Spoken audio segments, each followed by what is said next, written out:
Olá!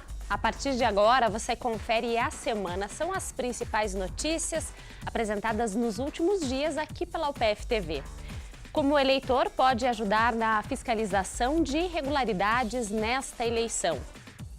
O cartão SUS é obrigatório desde 2013 e a gente explica em quais situações ele será cobrado e como fazer o cartão em Passo Fundo. Universidade Popular, que oferece cursos profissionalizantes pela Secretaria de Educação de Passo Fundo, já tem uma nova sede.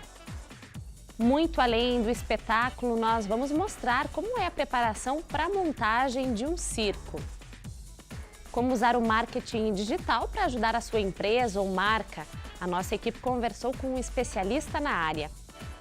E ainda a noite de encerramento do 14º Festival Internacional de Folclore aqui de Passo Fundo.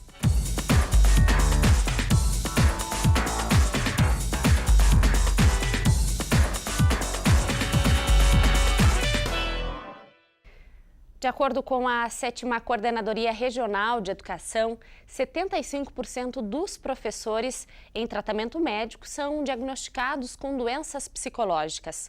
Outro estudo aponta que quase metade tem algum tipo de transtorno psíquico e mais de 70% vivem sob tensão.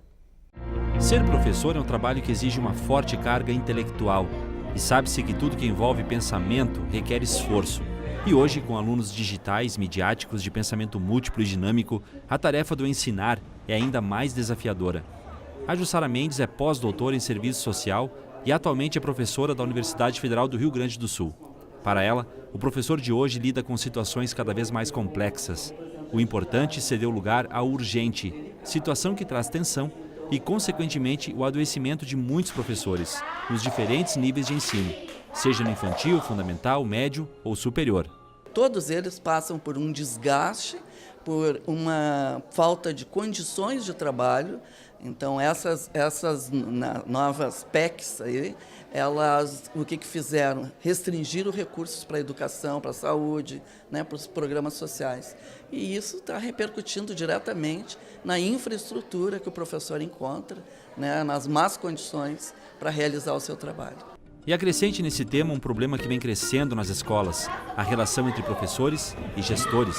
Os professores eles vão passando por várias questões, aí quando chega a gota d'água, que muitas vezes é esse não reconhecimento, é eu pedir ajuda e não ter, né? Olha, está acontecendo isso comigo, na sala de aula está assim, está assado, teve problema com um aluno tal.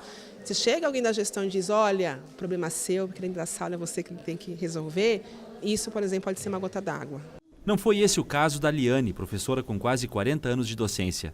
Ela desenvolveu síndrome do pânico em razão de situações e comportamentos vividos nesse período de vida escolar. Foram 4 episódios de afastamento que resultaram em 5 meses longe do trabalho.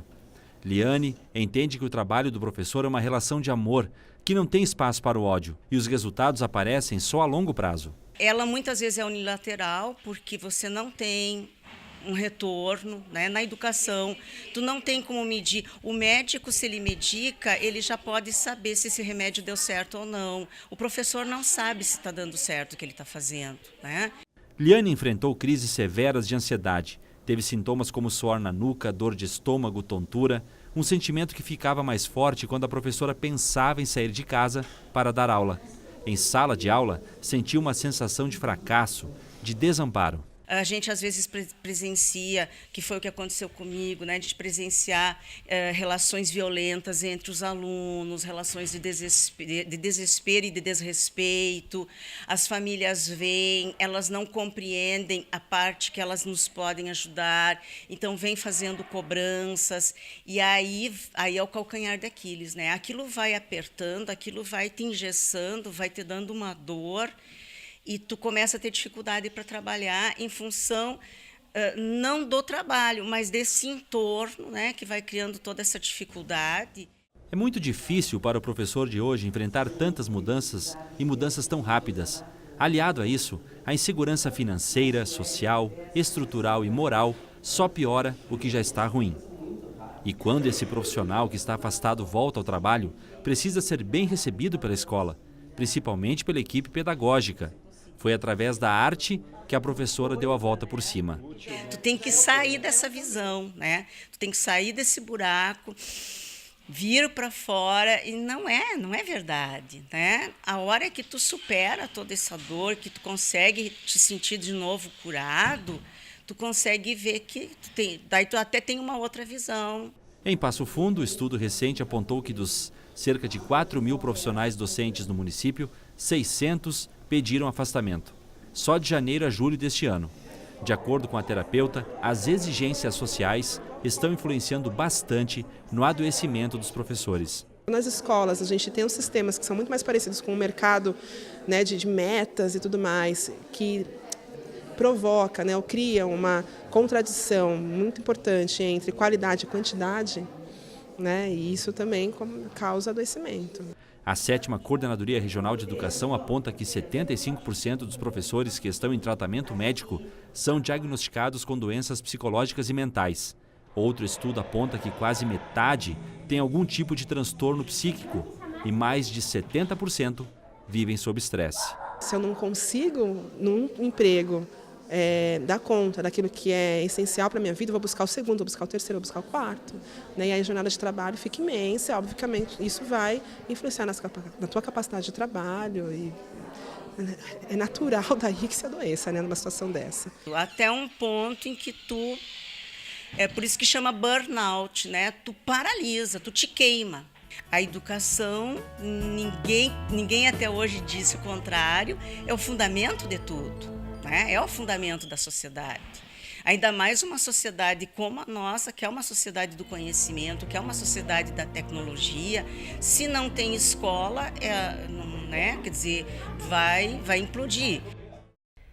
Aqui na UPF, o projeto de extensão Polo Regional de Desenvolvimento de Esporte e Lazer realiza um projeto destinado a pessoas com deficiência. Veja só.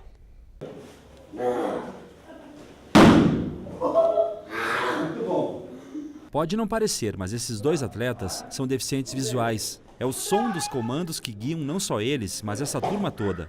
Com 44 anos, o Sidney é estudante de educação física e atleta de alto rendimento. Hoje, ele ensina as crianças da mesma escola em que ele estudou depois de perder a visão.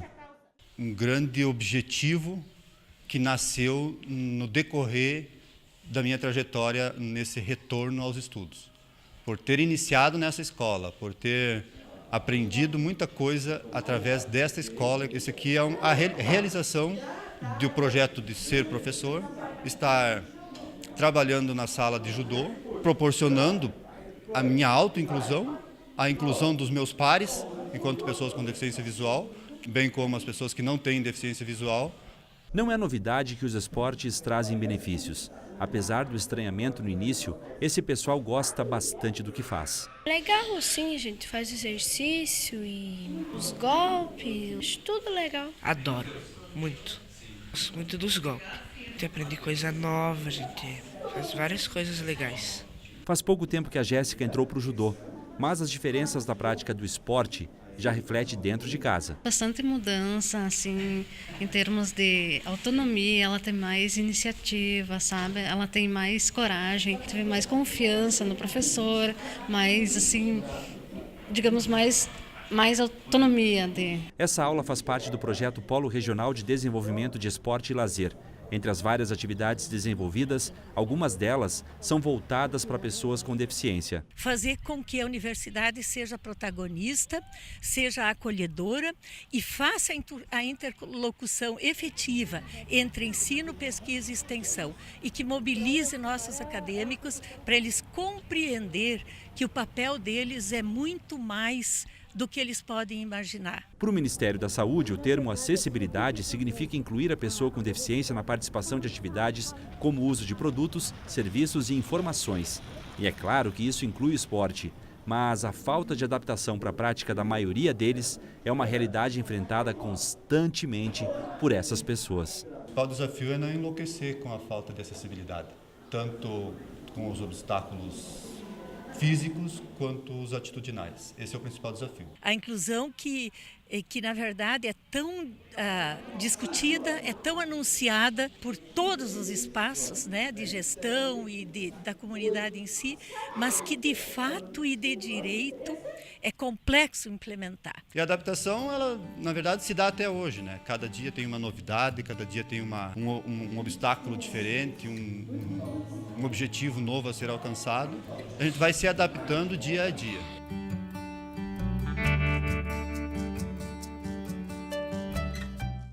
Nestas eleições, o eleitor vai poder aumentar a fiscalização de partidos e candidatos.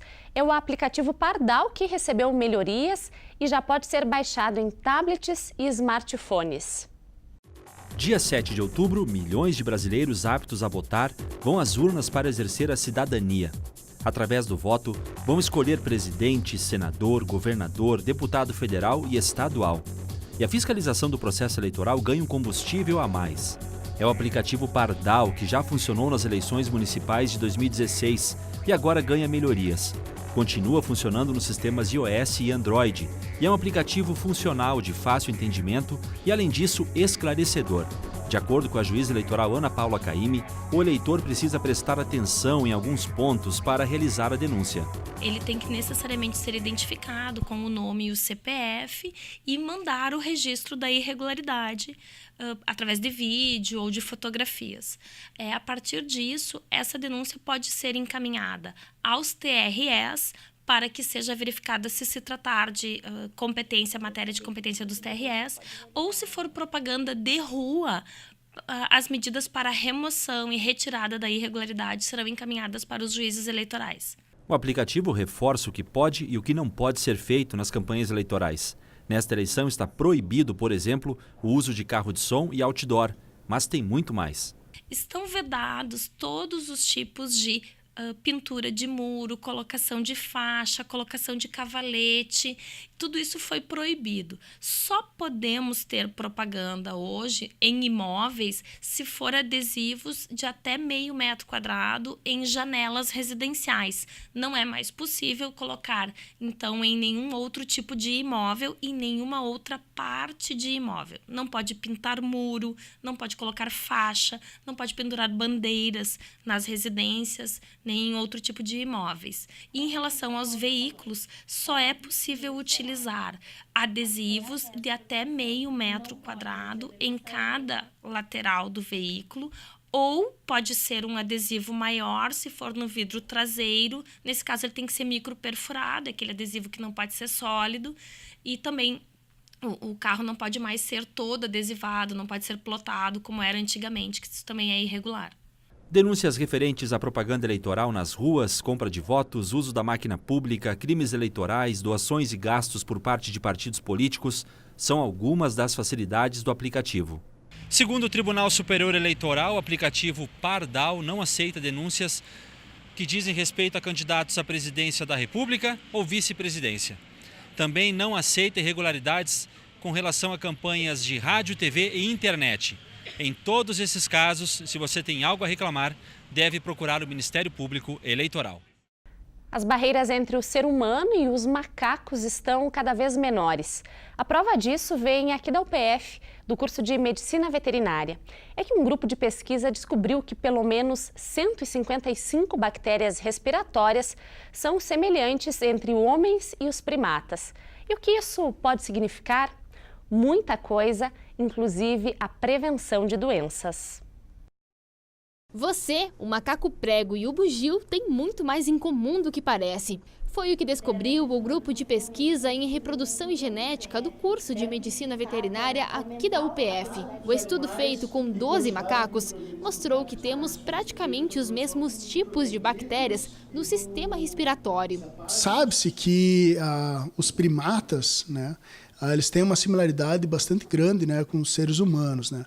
A similaridade genética entre eles e também algumas similaridades rotineiras do costume, comportamento dos mesmos. E nós, nesse trabalho, nós conseguimos identificar que grande parte desses micro-organismos que foram identificados nesses macacos, eles são micro-organismos comensais dos seres humanos.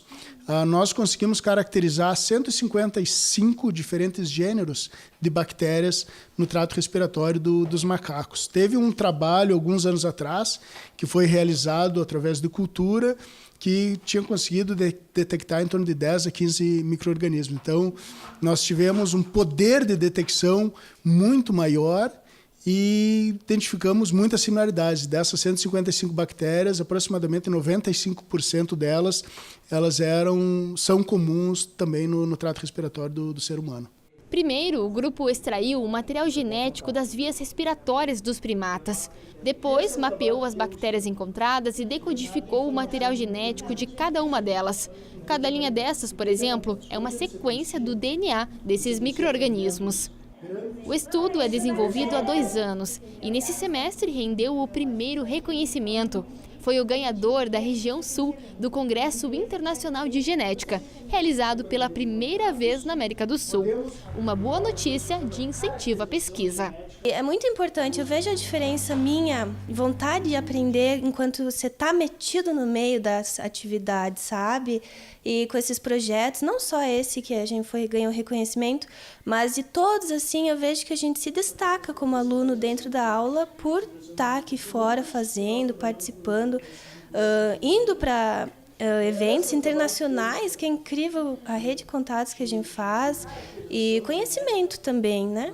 Essa premiação foi assim um up no semestre, sabe? Tava começando em, isso aqui é frio, chuva, daí ganhou, vamos para o laboratório trabalhar. Depois dos resultados, a pesquisa continua buscando por semelhanças entre humanos e primatas, o que pode auxiliar na prevenção de doenças que hoje se acredita serem transmitidas pelos animais.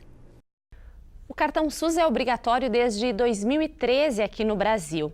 E o documento foi criado para facilitar o atendimento de quem busca pelo Sistema Único de Saúde.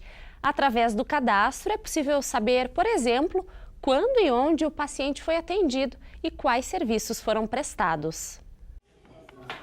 Essa é a dona Jurema. É a segunda vez que ela vem até a Secretaria Municipal de Saúde para fazer o cartão SUS. Mas dessa vez, o documento não é para ela. Agora, para que a filha trabalha, nós estamos providenciando a carteirinha do SUS para o neto, que precisa marcar consulta. Então, eu acho que todos nós, cidadãos, temos que ter. No momento que precisa, para consultar, se você não tem, você não é atendido. E assim como ela, todos os dias, mais de 300 pessoas vêm até a secretaria para fazer o cartão SUS. É que ele é um dos principais documentos para aqueles que buscam serviços de saúde no município. Na verdade, é uma forma de se conseguir acessar todos os atendimentos em saúde que a pessoa realiza em qualquer local. Um CPF dos atendimentos no Sistema Único de Saúde. O documento também é exigido na hora de realizar vacinas.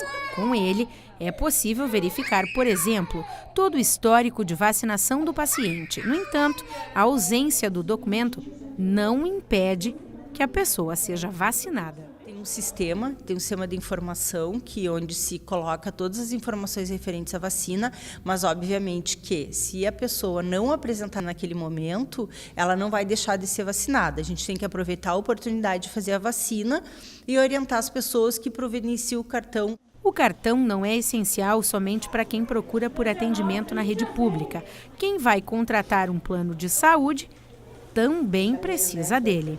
O objetivo é poder cruzar dados e identificar gastos pelo sistema de saúde com pessoas que são atendidas por planos privados. E com isso, esses planos repassarem como se fosse um pagamento daqueles atendimentos para a Agência Nacional de Saúde. Mas vale salientar que, em casos de emergência, a pessoa deve receber atendimento mesmo sem estar com o cartão. Um acidente, precisa resgatar pela SAMU, precisa da entrada numa emergência de um hospital.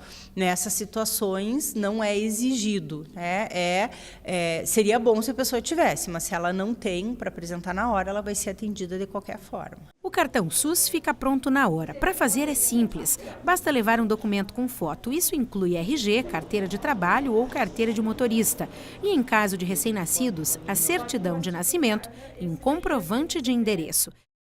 E depois do intervalo, a Universidade Popular já tem uma sede e os cursos profissionalizantes vão voltar a ser oferecidos em Passo Fundo. E também a economia que o município está fazendo ao encaminhar os resíduos de Passo Fundo para uma unidade mais próxima aqui da cidade. A gente mostra já já.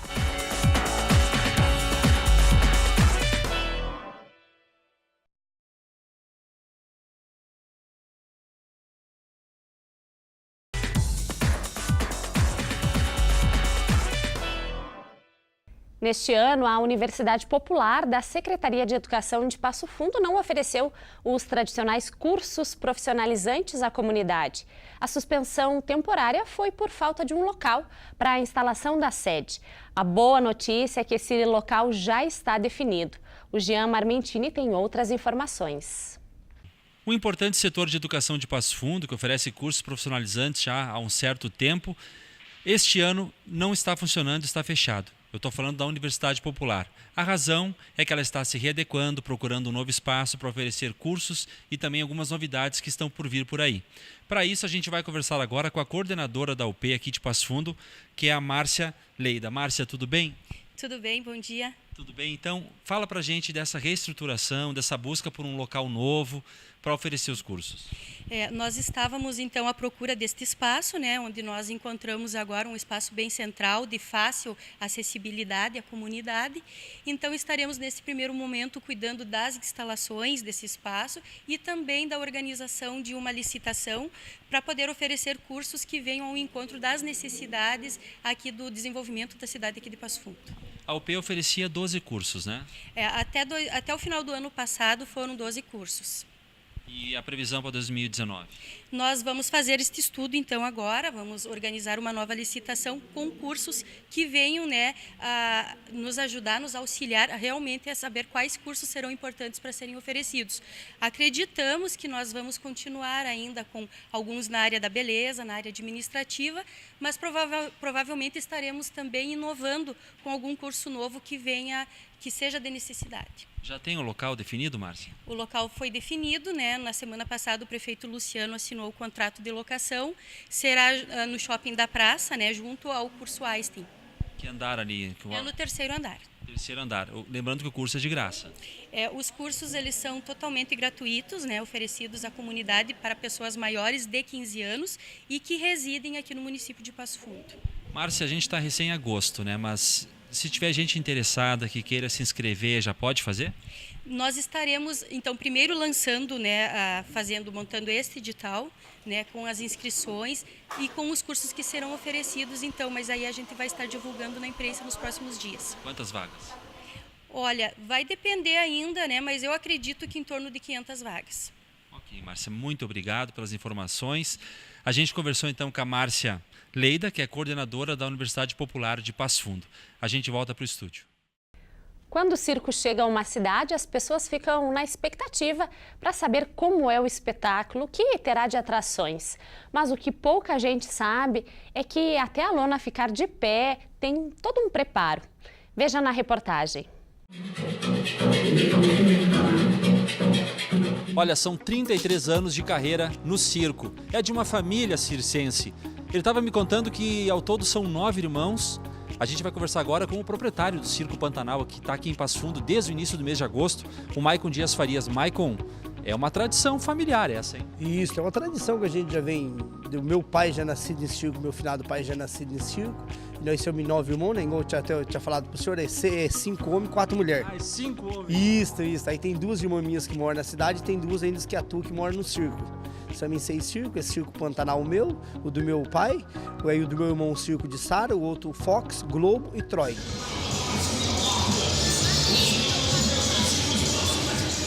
Como é que é chegar num lugar, escolher o terreno? Como é que é lidar com tudo isso? A gente sempre, no caso aqui no meu aqui, eu vou na frente, a parte de secretaria eu que faço também, né? A gente você procura o local de costume, ou se não, às vezes um outro local mais central, de mais fácil acesso ao público, a todo mundo. Aí você procura, se o local for da prefeitura, você vai direto na prefeitura, né? Ver a possibilidade de locação, qual que é porque cada município tem suas normas. Aí se é particular, você vai no proprietário, aluga o terreno, faz um contrato, aí você vai na prefeitura com o requerimento do circo, com o CNPJ, você dá a entrada e daí nos documentos, aí eles dão o ok da liberação, aí você parte para a parte de bombeiro, dá entrada no corpo de bombeiro, engenheiro, laudo, né? Geralmente a gente dá entrada pedir as RT para engenheiro e dá entrada no bombeiro, tira as documentação da parte da fiscalização. Como é que é lidar no dia a dia? Porque são várias famílias, vocês estão juntos 24 horas, né? Como é que é isso? Você tem que ter um jogo de cintura a mais, porque mesmo você convivendo só com, se for no caso, o homem e a mulher conviver já os dois 24 horas, já é mais complicado. Você imagina então conviver com 8, com várias famílias juntos. E a questão do espetáculo, fala pra gente, como é que é o espetáculo? A gente tem malabarista, tem Globo da Morte, tem Homem-Aranha, tem, eu acho que pela primeira vez que em Passo Fundo tem o robô do Transforme, tem o Homem de Ferro, entendeu? Então varia bastante, tem contorcionista, trapezista. E como é que é pensar o espetáculo? A gente sempre parte pro lado assim, né, você tenta dividir para ter as atrações como mesma coisa para um adulto, para criança, né, de dividir para tentar agradar. Claramente que é difícil se agradar o ser humano, todo mundo se agradar todo mundo, é difícil. Mas a gente procura melhorando daqui e dali, que para ficando cada vez melhor. Qual o segredo pro Globo da Morte, hein? Tem um segredo? Não, o Globo da Morte, na verdade, é treino mesmo, porque você vai aprender o Globo da Morte, você começa primeiro de bicicleta. Às vezes tem pessoa que, não, eu ando de motocross, eu faço isso, fala, não é assim, não é impossível, todo mundo faz. Você treina de bicicleta, por quê? Para você perder a tontura, as onzuras, você sabe onde está. Porque igual o Globo da Morte, o meu é um dos menores, é o 4,25. Então você imagina ter dentro de um redondo 4,25, com uma moto aí, uma XTZ em terceira com o acelerador travado, então o giro é muito rápido. Ok, Maicon, obrigado por falar contigo. Previsão de ficar em Passo Fundo até quando? A previsão nossa é até dia 27, fim do mês agora, até dia 27. E tá dando bem em Passo Fundo? Tá bom, graças a Deus, um público bem educado, bem presencia bastante, tá bom, show de bola. Ok, Maicon, muito obrigado. A gente conheceu um pouquinho do mundo desse pessoal aí que vive pela arte circense.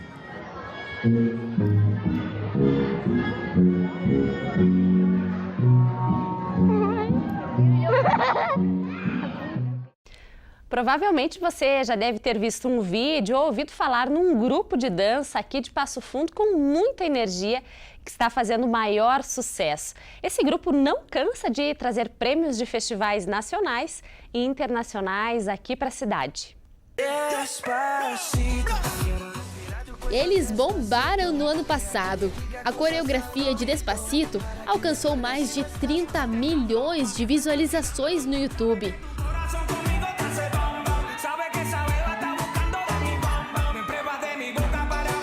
Mas o sucesso não parou por aí. Nesse ano, o grupo Slag Crew ganhou 3 prêmios importantes. Um deles no maior festival de dança do mundo.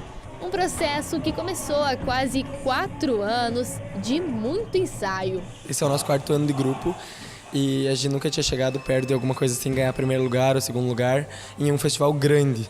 E foi muito importante para nós porque a gente ensaia muito, sabe? A gente tem um final de semana que fica das 8 da manhã até as 8 da noite. Quando tem espetáculo é mais ensaio ainda, sabe? E o grupo se dedica muito. O grupo foi vice-campeão do FIH2, um dos maiores festivais de hip-hop do mundo. A coreografia foi inspirada na semana em que o Leonardo ficou no exército. Ele quase precisou servir por 1 ano, mas aí voltou para casa. Foi liberado por manter esse vínculo com a dança.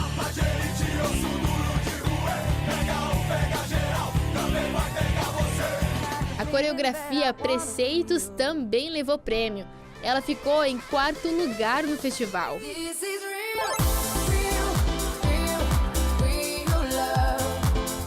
Mas para chegar até esse nível precisa de muita dedicação. O Léo, como é conhecido, dança desde os 8 anos de idade. Uma história parecida com a do Carlos. A dupla que ele participa ficou em 1º lugar da categoria do juvenil do Festival de Dança de Joinville, com a coreografia O País da Realidade. Eu tinha bastante ensaio, era bem puxado. Todo dia a gente tinha uma hora fixa. Tanto o Léo, ele estava em Curitiba ensaiando para dançar no HHI, lá nos Estados Unidos. E daí tava eu e o Thomas dançando aqui, ensaiando bastante todos os dias. Agora o Carlos é um dos professores da escola de dança. E a Amanda acabou virando também. Nesse ano, ela está focada nas atividades do grupo, porque a dança, para ela, tem um significado muito maior do que parece. Não são só passos. Eu acho que é expressar-se de uma forma diferente, tipo, expressar-se além das palavras, porque quando a gente dança é como se a gente estivesse botando para fora um sentimento que a gente não consegue apenas falar sobre, é maior do que isso, é muito bom. A dança, na real, é a minha vida agora, né? Eu danço, todos os dias. Comecei a dar aula no dança agora também um pouquinho. Mas é a minha vida, eu não paro de dançar por nada agora, hoje em dia. É cansativo, mas a gente dança, a gente vai, solta, assim. Sim, a gente esquece do cansaço. Tem que ter muita energia, muita garra, determinação, porque às vezes cansa, sabe? A gente se estressa, assim, tudo tem um lado ruim, né? Mas o lado bom compensa 1000 vezes mais. A dança significa a minha vida hoje, né? É meu plano A, assim, com certeza eu tenho muitas outras vertentes que eu sigo e trabalho, assim, também. Tenho outros planos, mas a dança é meu plano A, eu amo dançar, não imagino minha vida sem a dança.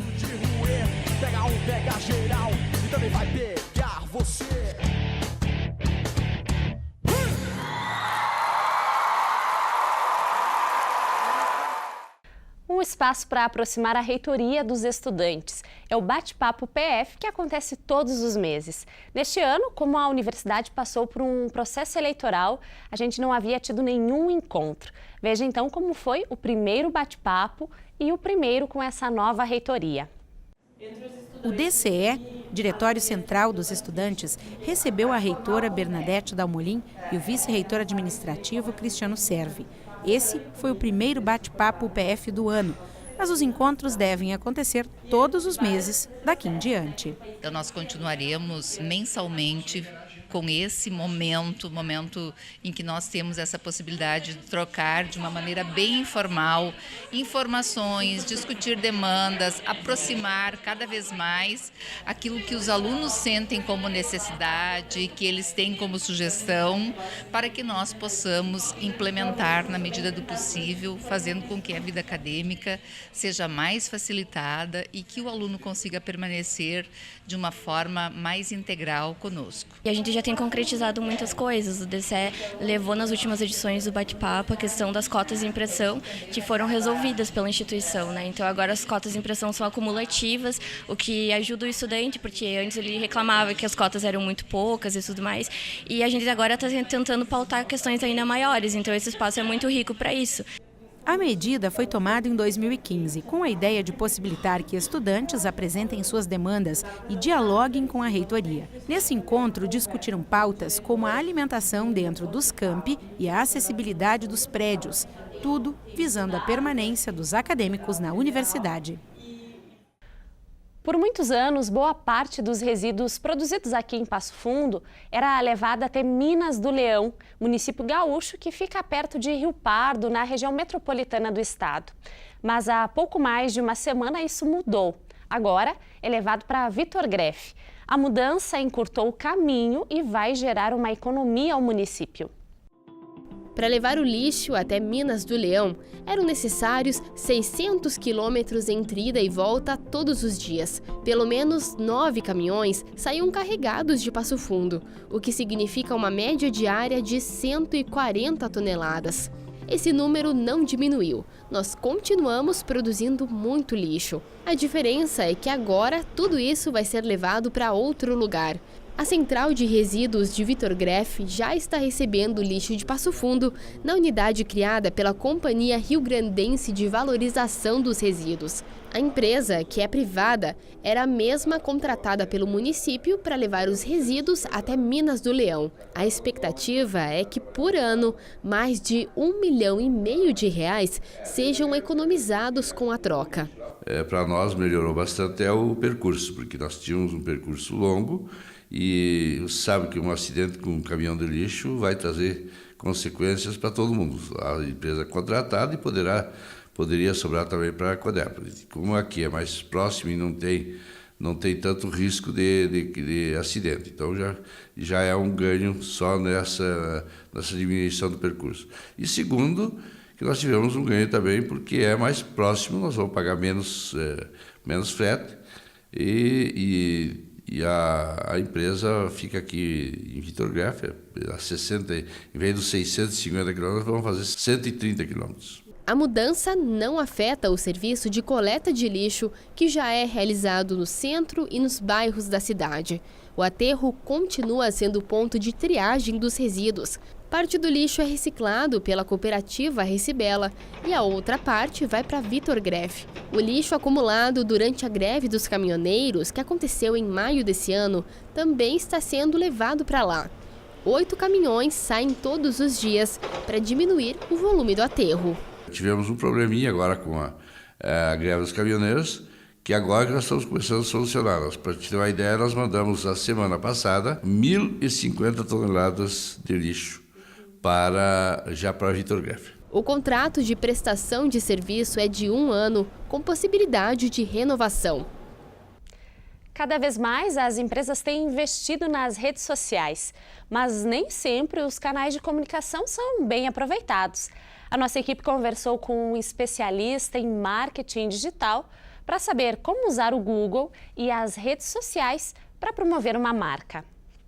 Para quem é empresário, para quem é cidadão comum, sempre tem aquela curiosidade: como é que eu vou utilizar as ferramentas do Google, que não são poucas, para melhorar a minha marca, o meu produto? Bom, a gente vai falar com um professor da Faculdade de Artes e Comunicação, um cara que é publicitário, entende bastante desse assunto, que é o marketing digital. Por isso está aqui comigo o Ciro Guzatti. Então, Ciro, tudo bem? Tudo bem, tudo certo. Como é que é lidar com essas ferramentas que estão assim cada vez mais sendo fundamentais na vida de hoje?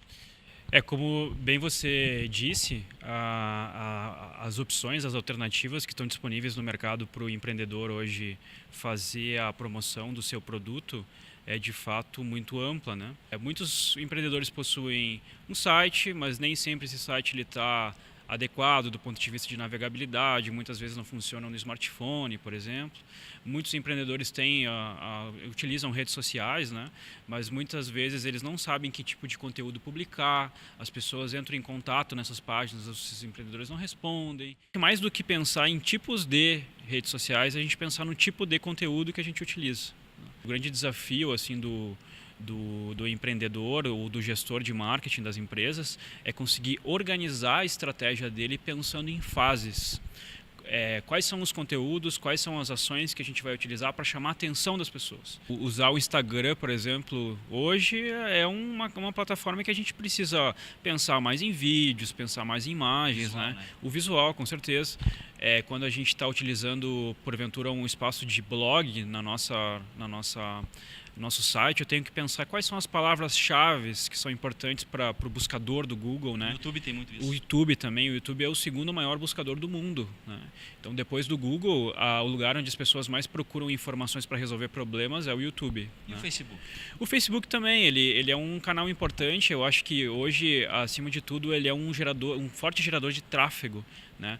Então, o Facebook é um canal importante para a gente tentar estabelecer um relacionamento, fazer com que as pessoas interajam com a nossa empresa, mas mais do que isso, levar as pessoas para um canal que a gente possui, onde a gente tem a apresentação de um produto, onde a gente tem ali, porventura, espaços para as pessoas entrarem em contato, pedir um orçamento. Para o Twitter também é isso? Não, o Twitter é a mesma coisa. O Twitter, a gente ainda tem essa questão do número de caracteres, né? Que aumentou um pouco agora, né? Aumentou um pouquinho, mas mesmo assim é uma rede de chamadas, né? Não é uma rede de apresentação de textos, assim, né? Então a gente tem que pensar, essa minha chamada tem que ser poderosa o bastante para puxar cliques, e a pessoa ir até o lugar, levar até um lugar onde eu vou ter o texto completo, um vídeo, enfim, adequado, mais ou menos por aí. Ok, obrigado, viu, Ciro, pelas informações. A gente bateu um papo aqui com o Ciro Guzatti, professor da Faculdade de Artes e Comunicação, um cara que estuda, entende bastante da questão do marketing digital. É isso, a gente volta para o estúdio. E no próximo bloco a gente vai te mostrar a exposição sobre o trabalho de 1 ano e meio de expedições e pesquisa sobre o Rio Passo Fundo. Ela está aberta até dezembro no museu aqui da universidade. E também uma oficina de preparação de sorvete. É depois do intervalo.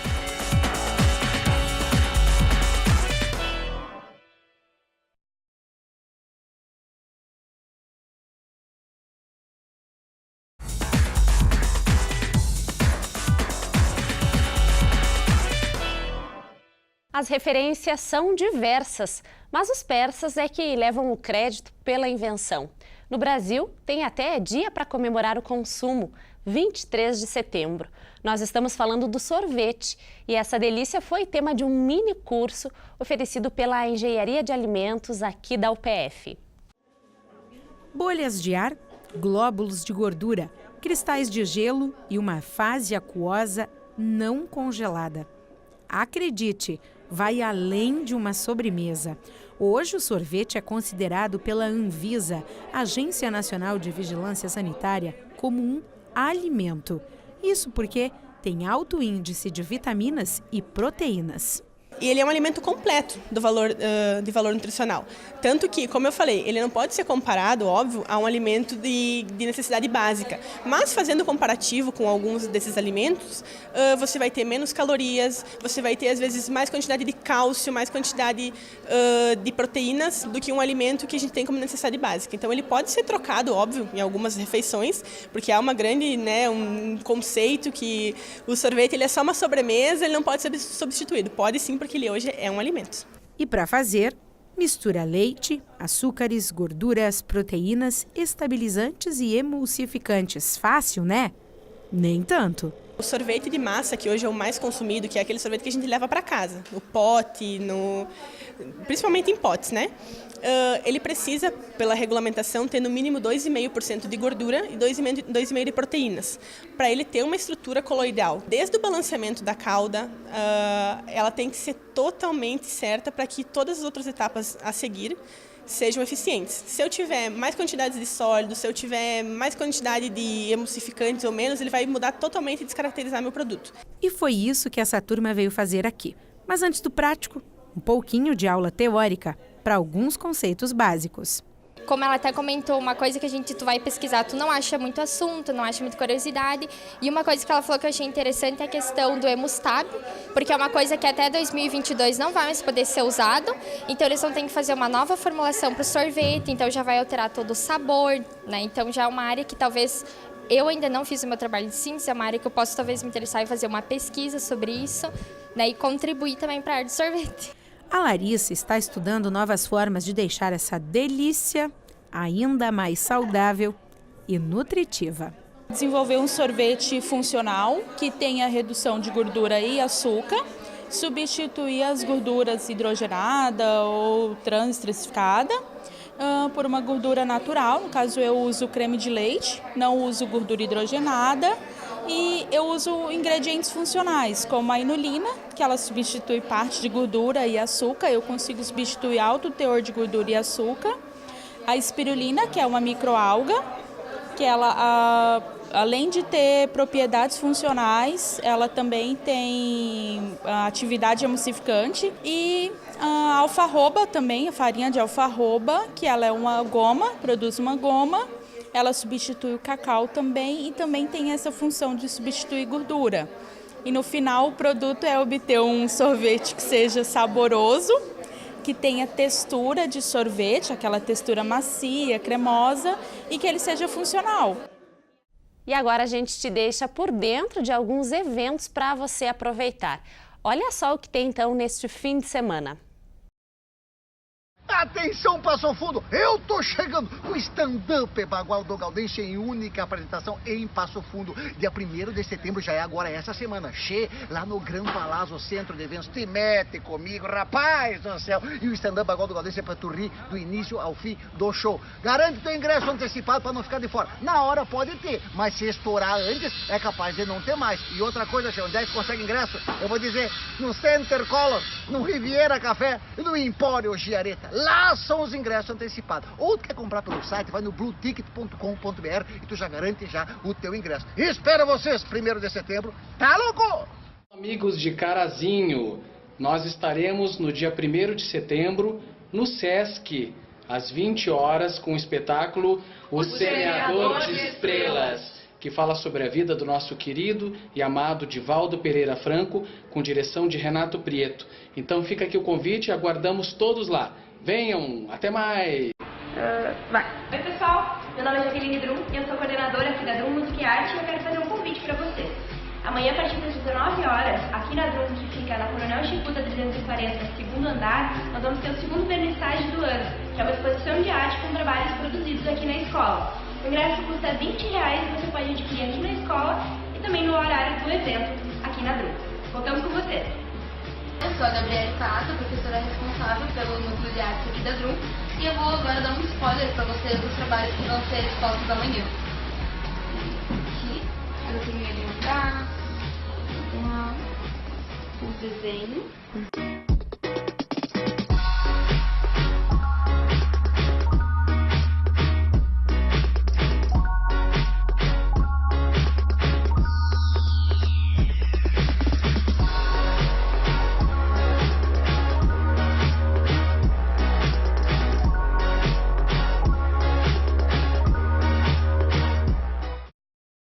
O trabalho de 1 ano e meio de expedições e pesquisas ganhou vida.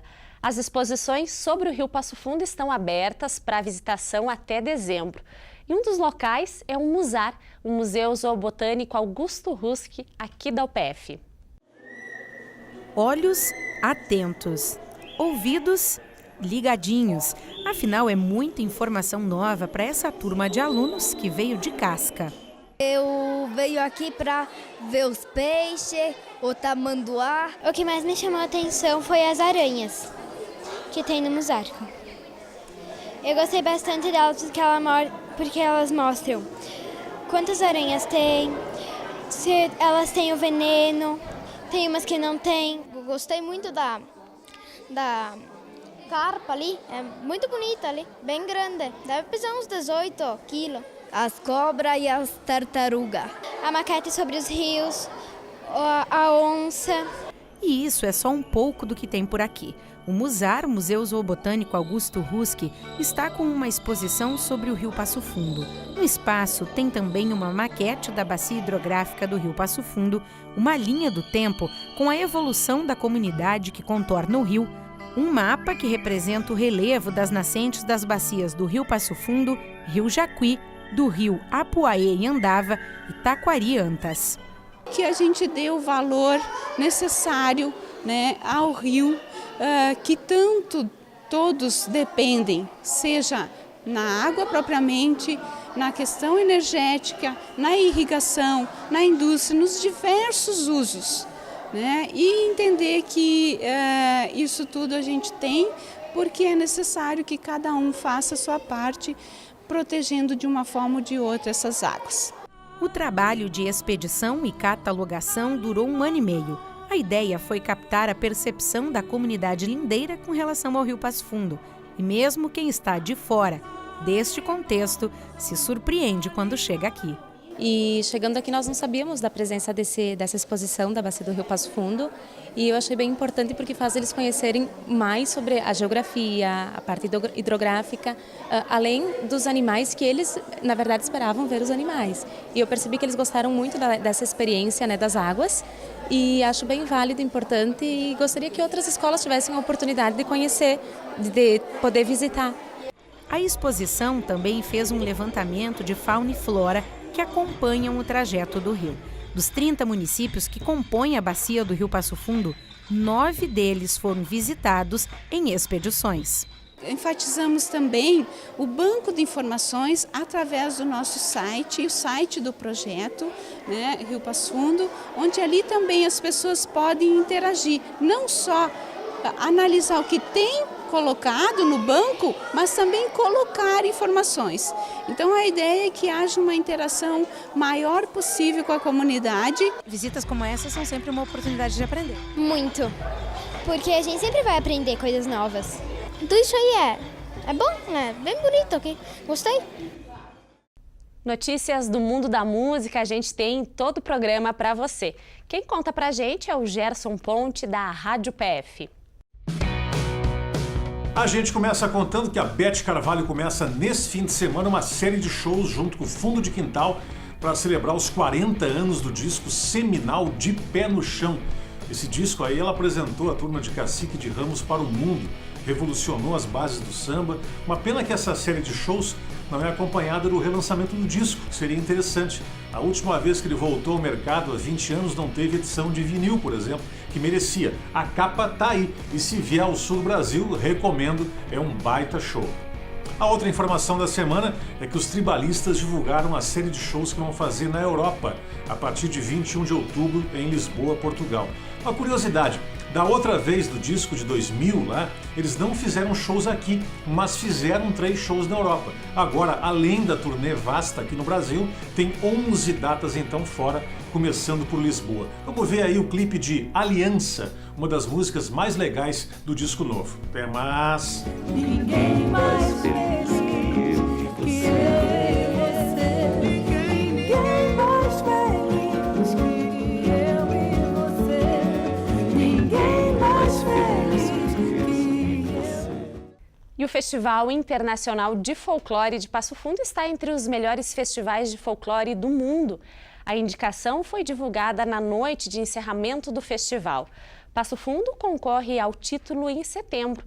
A escolha vai ser na cidade de Seul, na Coreia do Sul. Último dia, aquela sensação de até mais, adeus Passo Fundo.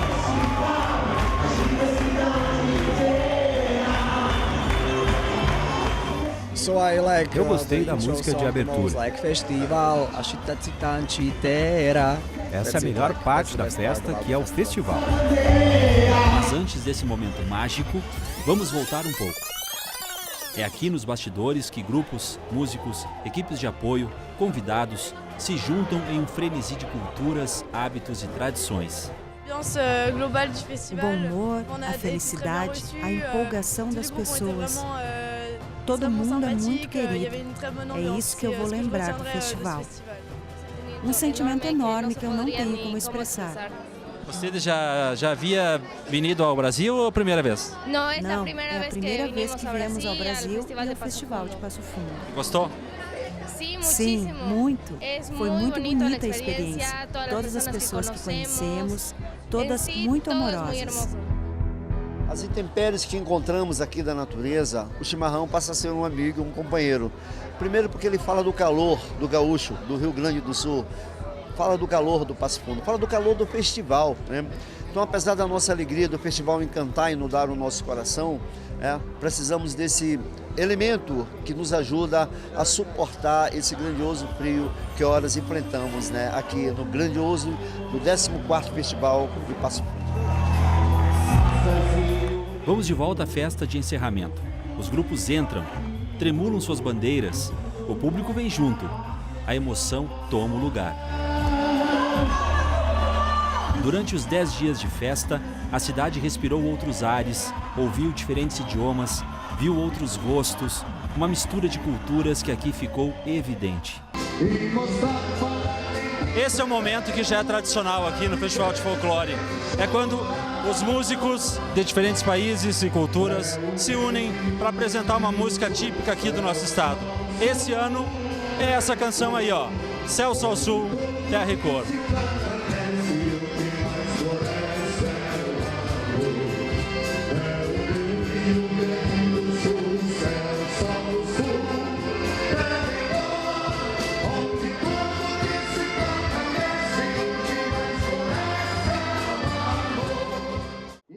O festival fecha com um saldo de mais de 50 cidades visitantes, municípios do Norte Gaúcho e do Oeste de Santa Catarina. A comunidade compareceu, não como nós esperávamos nos espetáculos noturnos. Nos espetáculos diurnos, realmente nós tivemos lotação completa praticamente todos os dias, manhã e tarde aqui. Nós temos que, quando terminar esse festival, agora fazer uma avaliação para saber o desejo da comunidade, da continuidade do festival.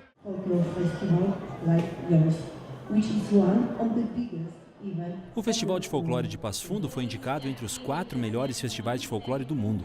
A cerimônia para escolher o melhor evento será realizada dia 13 de setembro na cidade de Seul, na Coreia do Sul.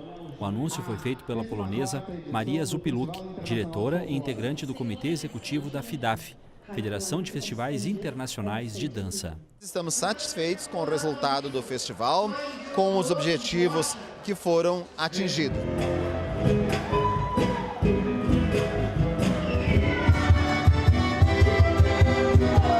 emoção deu tom na noite de encerramento.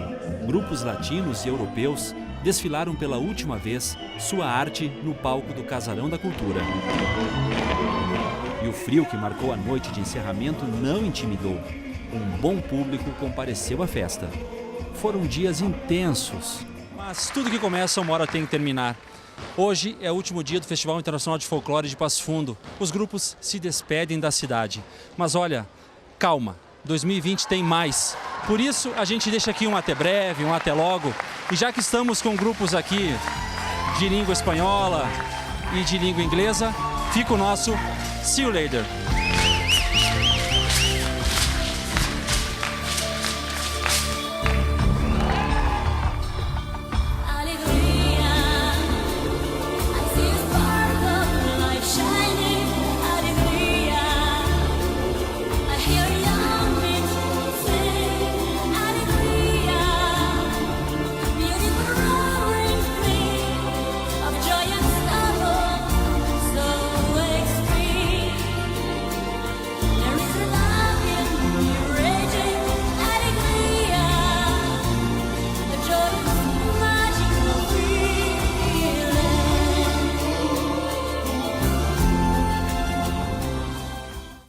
E o programa de hoje termina aqui. Se você gostou do nosso conteúdo, então pode acompanhar a UPF TV também pelas redes sociais. Obrigada pela sua companhia e até mais!